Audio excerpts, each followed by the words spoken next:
Hello, मेरा नाम है यतिन और आप देख रहे हैं कॉमर्स विद यतिन। एंड आज के इस वीडियो में हम शुरू कर रहे हैं क्लास 11th का बिजनेस स्टडीज, जिसके चैप्टर 1 का नाम है business, trade and commerce. Without any further delay let's begin. वैसे आप में से कुछ लोग पिछले कुछ वीडियोस को लेकर कंप्लेन कर रहे थे कि तुम्हारा ये जो बड़ा सा माइक है काफी ज्यादा डिस्टर्बेंस क्रिएट करता है वीडियो के अंदर, तो इसे जो है साइड में कर दो तुम। हमने इसको साइड में कर दिया एंड इस भाई साहब को यहाँ पर रख लिया है। तो अब बताना ऑडियो क्वालिटी किस तरह की आ रही है और ये अच्छा लग रहा है कि नहीं। आप मुझे जो है आप लोगों के सजेशंस की काफी ज्यादा जरूरत है। चलो अपने टॉपिक पे आ जाते हैं। सबसे पहले इस चैप्टर के इंट्रोडक्शन की बात कर लेते हैं। देखो, इस धरती पर बहुत सारे ह्यूमन बीइंग्स रहते हैं जिनकी कुछ नीड्स एंड कुछ वांट्स रहती हैं। अगर हमको इस धरती के ऊपर सरवाइव करना है तो हमारी वो जो नीड्स है उनका सेटिस्फाई होना बहुत ज्यादा जरूरी है। तो हम जो ह्यूमन बीइंग्स है एक दूसरे के लिए काम करते रहते हैं उन नीड्स को सेटिस्फाई करने के लिए। हम काम करते हैं, हमको पैसा मिलता है, हम उससे अपनी नीड्स को सेटिस्फाई कर लेते हैं। कोई और काम करता है, उसको हम पैसा देते हैं, फिर वो उस पैसे से अपनी नीड्स को सेटिस्फाई कर लेता है। इस प्रकार से ये जो प्रकृति है, ये जो दुनिया है, ये जो इंसानों की दुनिया है, ये चलती रहती है। एंड हम जो है सर्वाइवल के लिए एक्टिविटीज बहुत सारी करते हैं। देखो, बिजनेस स्टडीज के अंदर इन एक्टिविटीज को सिर्फ 2 पार्ट्स में डिवाइड करा गया है, economic and non economic activities. Economic activities वो होती हैं जो डायरेक्टली पैसे से रिलेटेड होती हैं, which are directly related to money. For example teaching, developing, managing, accounting etcetera. जो भी काम पैसे के लिए डायरेक्टली करा जा रहा है वो इकोनॉमिक एक्टिविटी मानी जाएगी। फिर आती है नॉन इकोनॉमिक एक्टिविटीज, जो कि कंप्लीटली रिलेटेड नहीं होती है पैसों से, कहीं ना कहीं इनडायरेक्टली मान लो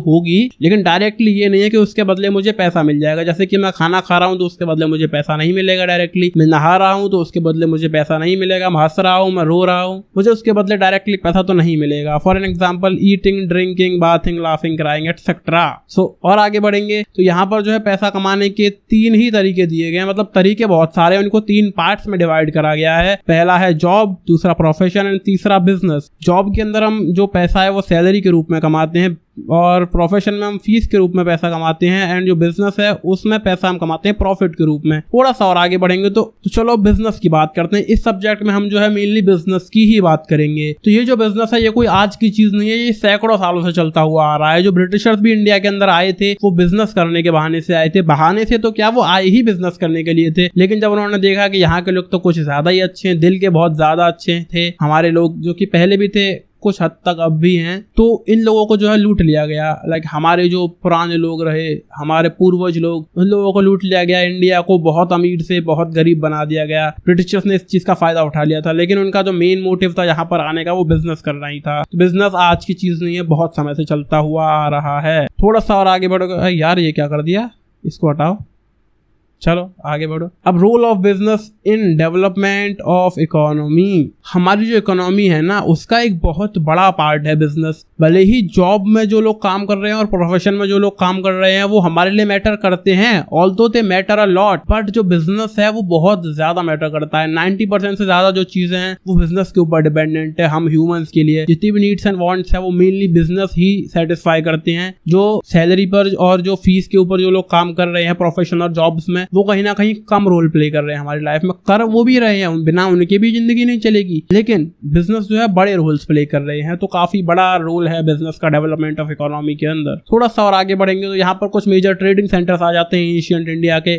पाटलिपुत्र, पेशावर, तक्षशिला, इंद्रप्रस्थ, मथुरा, वाराणसी, मिथिला, सूरत, कांची, मदुरा, ब्रोच, कावेरी पत्ता, तम्रलिप्ति एंड उज्जैन। ये कुछ पुराने ट्रेडिंग सेंटर्स है जो एशियन इंडिया के अंदर चला करते थे। थोड़ा सा और आगे बढ़ेंगे तो यहाँ पर आते हैं कैरेक्टरिस्टिक्स ऑफ बिजनेस एक्टिविटीज। हम कैसे पहचानेंगे कि जो कोई आदमी कोई काम कर रहा है तो वो बिजनेस है। तो कोई इसके अंदर कुछ पॉइंट्स हैं। सबसे पहले ये तो एक इकोनॉमिक एक्टिविटी है, पैसे से रिलेटेड होती है। दूसरा सेल और exchange of goods and services. यहाँ पर या तो गुड्स और सर्विसेज हम बेच रहे हैं या फिर किसी से एक्सचेंज कर रहे होते हैं। तीसरा ये एक रेगुलर एक्टिविटी है। ऐसा नहीं होगा कि आपके पास कोई सेकंड हैंड मोबाइल था, कोई पुराना मोबाइल फोन था, अब मोबाइल थोड़ा सा सस्ता सा बनाया है लेकिन मैनेज कर लेना चलो, जो कि आपने किसी सेकंड पर्सन को बेच दिया। तो क्या आप बिजनेसमैन हो गए आपने एक बार मोबाइल बेच दिया? तो बिल्कुल भी नहीं है ऐसा। जब आप इस चीज़ को रेगुलर बेसिस पर करोगे, जब आप अपनी दुकान खोलोगे मोबाइल बेचने की, आप यहाँ पर ऐसे दुकान पर खड़े होकर बढ़िया काम करोगे, मोबाइल बेचोगे। वैसे दुकान भी सस्ती सी बनी है, थोड़ा सा मैनेज कर लेना। तो जब यहाँ पर आप रेगुलर बेसिस पर मोबाइल फोन्स बेचोगे और खरीदोगे तब आप बिजनेसमैन कहलाओगे। ये एक रेगुलर एक्टिविटी होती है। एंड यहाँ पर चौथा पॉइंट है ultimate aim is to earn profit. आप ये जो काम कर रहे हो ये पैसा कमाने के लिए ही कर रहे हो, तभी ये जो है बिजनेस माना जाता जाता है। उसके बाद यहाँ पर 5वां पॉइंट है अनसर्टेनिटी ऑफ रिटर्न। यहाँ पे जो काम है ना बिजनेस, ये काफी ज्यादा अनसर्टेन है। यहाँ पर कोई श्योरिटी नहीं रहती कि आप बिजनेस से पैसा कमा पाओगे या नहीं। आपने कोई बिजनेस आज शुरू करा, आप इससे पैसा कमाएंगे या नहीं, इसकी कोई श्योरिटी नहीं है। मान लो हमारे जो टीचर्स हैं वो हमारे स्कूल्स में पढ़ा रहे हैं, वो पढ़ा रहे हैं, उनको पैसा मिल रहा है, काम कर रहे हैं, पैसा मिल रहा है, काम कर रहे हैं, पैसा मिल रहा है। लेकिन यहीं पर अगर वो एज अ बिजनेस इस चीज़ को शुरू करते हैं, मान लो यूट्यूब पर शुरू करते हैं मेरी तरह, तो कोई श्योरिटी नहीं थी कि वो इस चीज़ से पैसा कमा पाएंगे ही। सर्टेनिटी की बहुत कमी होती है बिजनेस के अंदर। एंड इसी के साथ यहाँ पर एलिमेंट ऑफ रिस्क ऐड हो जाता है। मान लो आपने कोई बिजनेस शुरू करा, फॉर एन एग्जांपल मैं कोई कंप्यूटर शॉप शुरू करता हूँ जिसके अंदर मैं 10 लाख रुपए का इन्वेस्टमेंट करता हूँ, दुकान खरीदी, स्टाफ हायर करा, कुछ स्टॉक हम लेकर आए सामान का, कोई पता नहीं कि वो 10 लाख रुपए कभी वापस आएंगे या नहीं। हो सकता है वो पैसा पूरा डूब जाए। यहाँ पर बहुत ज़्यादा रिस्क रहता है, जिसकी वजह से ज़्यादातर लोग जो है बिजनेस से डरते हैं, दूर रहते हैं एंड जॉब ही प्रेफर करते हैं। यहाँ पर जो है production and procurement of goods and services होता है। गुड्स एंड सर्विसेज क्रिएट करी जाती हैं एंड वो बेची जाती हैं। आगे बढ़ेंगे तो यहाँ पर आता है क्लासिफिकेशन ऑफ बिजनेस एक्टिविटीज़। यहाँ पर 2 पार्ट्स में क्लासीफाई करा गया बिजनेस एक्टिविटीज़ को। पहला है इंडस्ट्री एंड दूसरा है कॉमर्स। इंडस्ट्री के अंदर 3 चीज़ें आती हैं, प्राइमरी, सेकेंडरी एंड टर्शियरी। इन चीज़ों के बारे में हम पिछले क्लासेस में भी पढ़ चुके हैं। 8th, 9th और 10th क्लास में आपने पढ़ा होगा, आपको याद आ रही होंगी, कुछ तो आप रिलेट कर पा रहे होंगे कि ये तो कुछ सुनेला लग रहा है। एंड कॉमर्स में आती है trade and auxiliaries to trade. सामान की खरीद बेच और खरीद बेच में जो चीज़ें मदद करती हैं वो। अब इस चीज़ को और ज़्यादा डिटेल में जान लेते हैं। अगले पेज पे चलते हैं। यहाँ पर पूरा एक चार्ट दिया गया है हमको बिजनेस एक्टिविटीज़ के लेकर। देखो बिजनेस है 2 पार्ट्स में divided, industry and commerce. Industry की बात करेंगे तो primary, secondary and tertiary. Primary के अंदर 2 चीज़ें होती हैं, extractive and genetic. Extractive activities वो होती हैं जहाँ पर आप नेचर से डायरेक्टली प्रोडक्ट्स को एक्सट्रैक्ट कर लेते हो, उनको बेचकर पैसा कमा लेते हो, काम खत्म। For an example mining. आपने माइनिंग करके, खुदाई करके कोई सामान निकाला, उसको मार्केट में जाके बेच दिया, पैसा आ गया। आपने उस सामान को नेचर से डायरेक्टली एक्सट्रैक्ट किया था। आप फिशिंग करने गए, मछलियां पकड़ी, मार्केट में जाके बेच दी। तो आपने क्या करा, डायरेक्टली नेचर से चीज को ले लिया, एक्सट्रैक्ट कर लिया एंड बेचकर पैसा कमा लिया। ये हो गई एक्सट्रैक्टिव एक्टिविटीज। फिर जेनेटिक एक्टिविटी क्या होती है? जेनेटिक में आप जहां पर आपको अपनी तरफ से काफी सारे एफर्ट्स डालने पड़ते हैं पैसा कमाने के लिए। For an example breeding of animals. आप गाय भैंस वगैरह पालते हो, उनका दूध निकालते हो, तब जाकर मार्केट में बेचते हो। आप खेती करते हो, अपनी फसल को पहले बोओगे, फिर उसको अच्छे से उगाओगे, अच्छे से बढ़िया पकाओगे उस चीज़ को, फिर उसको कटवाओगे, जब जाकर बेचोगे मार्केट में। एक लंबा प्रोसेस हो जाएगा, वो होगी जेनेटिक एक्टिविटी, जहाँ पर हम किसी को ग्रो कर रहे हैं, प्लांट्स एंड एनिमल्स को। प्राइमरी एक्टिविटीज़ यहीं पर खत्म हो जाती हैं। सेकेंडरी के अंदर आएंगे तो यहाँ पर होता है मैन्युफैक्चरिंग एंड कंस्ट्रक्शन। कंस्ट्रक्शन बोले तो बिल्डिंग्स का कंस्ट्रक्शन। मैन्युफैक्चरिंग के अंदर आती है analytical, synthetical, processing and assembling वाले बिजनेसेस। एंड यहीं पर बिजनेस का जो है एक पार्ट खत्म हो चुका है, जो कि है इंडस्ट्री वाला। इंडस्ट्रियल बिजनेस एक साइड हो चुका है।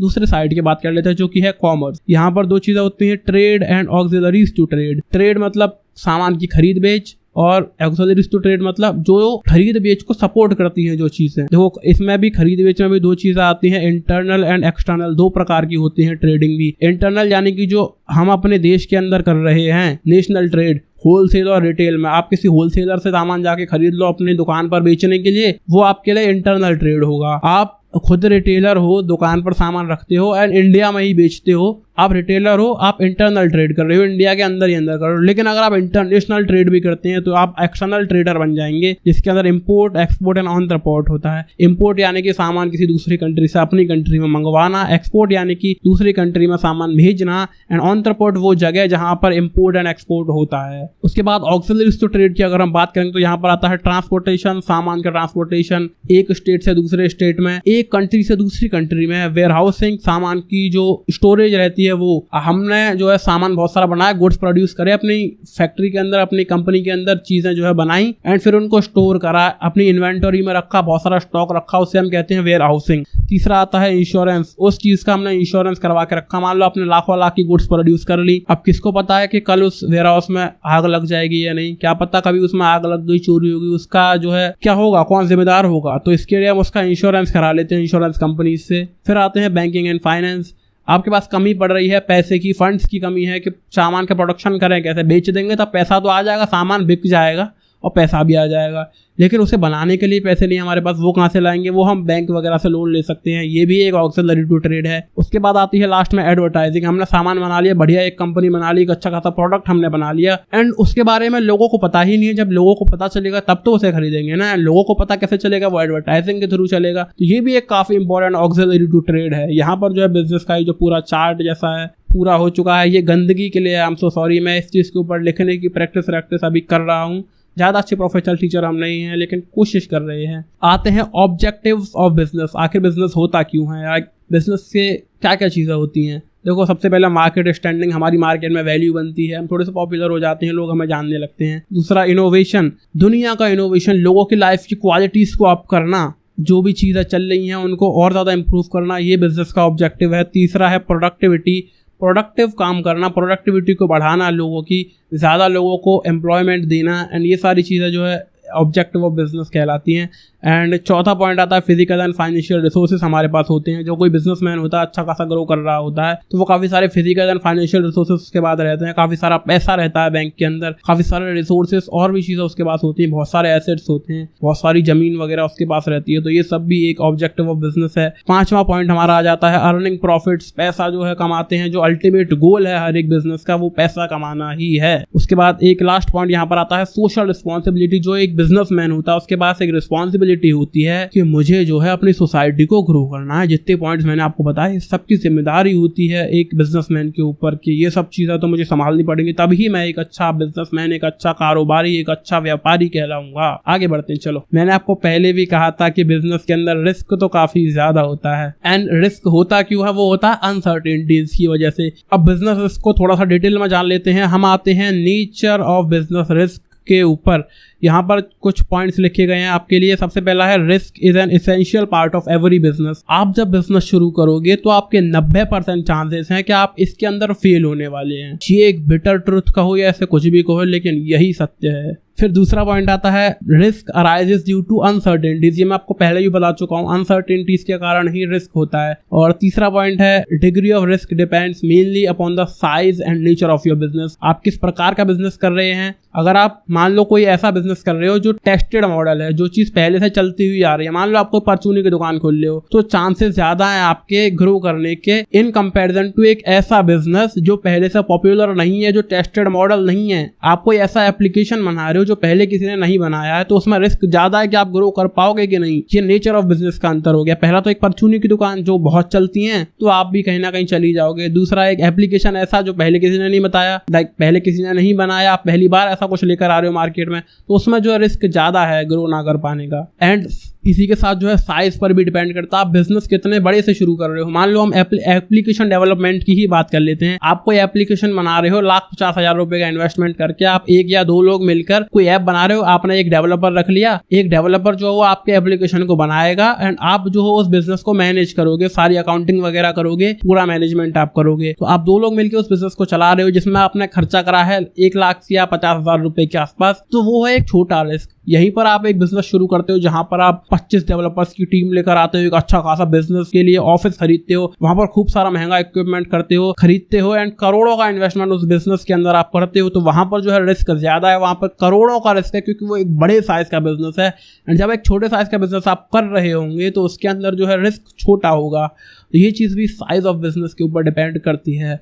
उसके बाद आता है profit is a reward for risk taking. जब आप रिस्क लोगे तो उसका एक रिवॉर्ड आपको मिल सकता है, वो है प्रॉफिट। तो जब आप बड़ा रिस्क लोगे तो बड़ा प्रॉफिट कमाओगे, छोटा रिस्क लोगे तो छोटा प्रॉफिट कमाओगे, लेकिन श्योरिटी कहीं भी नहीं है कि प्रॉफिट कमाओगे। चलो आगे बढ़ते हैं। अब बात करते हैं कॉजेस ऑफ बिजनेस रिस्क के बारे में। देखो, कुछ नेचुरल कॉजेस होते हैं, फ्लड, अर्थक्वेक, लाइटनिंग एक्सेट्रा। कोई भी नेचुरल कैलेमिटी आ गई एंड आपके वर्क प्लेस को डैमेज करके चली गई। दूसरा ह्यूमन कॉजेस भी रहते हैं, आपकी जो लेबर है वो अच्छे से काम नहीं करती है, वो डिसऑनेस्ट है, केयरलेस है, आपका जो मैनेजमेंट है वो इनएफिशिएंट है, अच्छे से काम नहीं कर पा रहा है। तो ये एक बहुत बड़ा रिस्क है बिजनेस के अंदर। तीसरी चीज की बात करेंगे, वो होते हैं कुछ इकोनॉमिक कॉजेज, जैसे कि आप कोई प्रोडक्ट बनाते हो जिसकी जो डिमांडेड समय के साथ कम होती चली जा रही है, तो आपका प्रॉफिट वगैरह कम हो रहे हैं। रिस्क है कि आपको ये बिजनेस बहुत जल्दी बंद करना पड़ सकता है। एंड कंपटीशन जो काफी ज्यादा बढ़ता चला जा रहा है। आप जिस इंडस्ट्री में काम कर रहे हो, कंपटीशन बढ़ रहा है, लोग और अच्छे से काम कर रहे हैं। यहाँ पर भी रिस्क है कि आपको ये जो बिजनेस है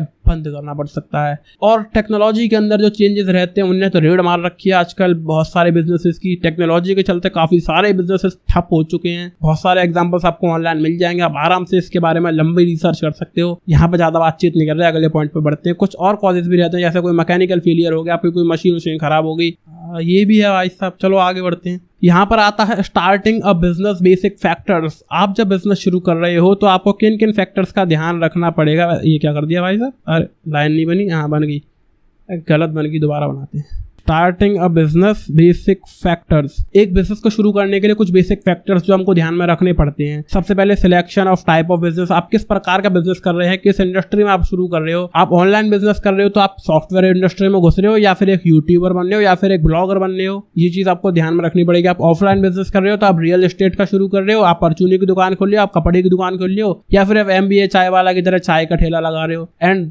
दूसरा पॉइंट आता है साइज ऑफ बिजनेस। आप कितना बड़ा स्टार्ट कर रहे हो, MBA चाय वाला की तरह चाय का ठेला ही लगा रहे हो, या पूरी एक बड़ी सी चाय की कंपनी खोल लो जहां पर बहुत सारे आउटलेट्स आप अलग अलग सिटीज के अंदर, अलग अलग स्टेट्स के अंदर लगा दोगे एंड करोड़ों का इन्वेस्टमेंट उसके अंदर कर दोगे।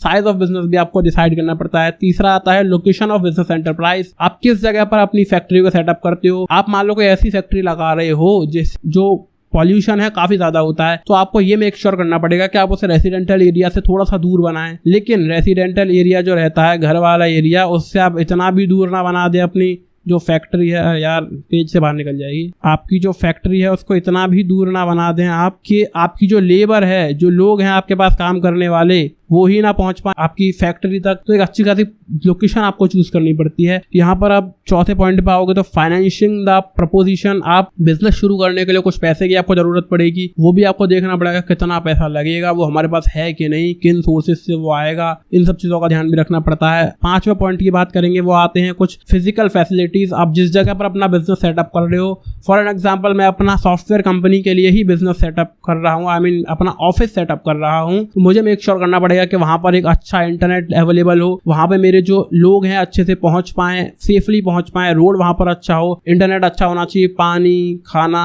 सब चीजें जो है आसपास अवेलेबल रहनी चाहिए। वहां पर एक अच्छी लोकेशन पर ही मैं अपना ऑफिस सेटअप करूंगा। अगला पॉइंट आता है कॉम्पिटेंट एंड कमिटेड वर्कफोर्स। आपके जो एम्प्लॉयज हैं, जो वर्कर्स हैं, वो कॉम्पिटेंट होने चाहिए एंड कमिटेड होने चाहिए। ऐसा ना हो कि मैं इसके लिए काम कर रहा हूँ, ये मुझे पैसा दे रहा है, ये जाए भाड़ में और इसकी कंपनी जाए भाड़ में, मुझे क्या मतलब। ऐसे वर्कर्स आपको ले डूबेंगे एक दिन। उनके अंदर पूरा जोश होना चाहिए कि ये हमारी कंपनी है, इसे हम ग्रो करेंगे। उसके बाद आती है टैक्स प्लानिंग। टैक्स तो बात बात पे देना पड़ जाता है, तो ये सब भी ध्यान रखना पड़ता है।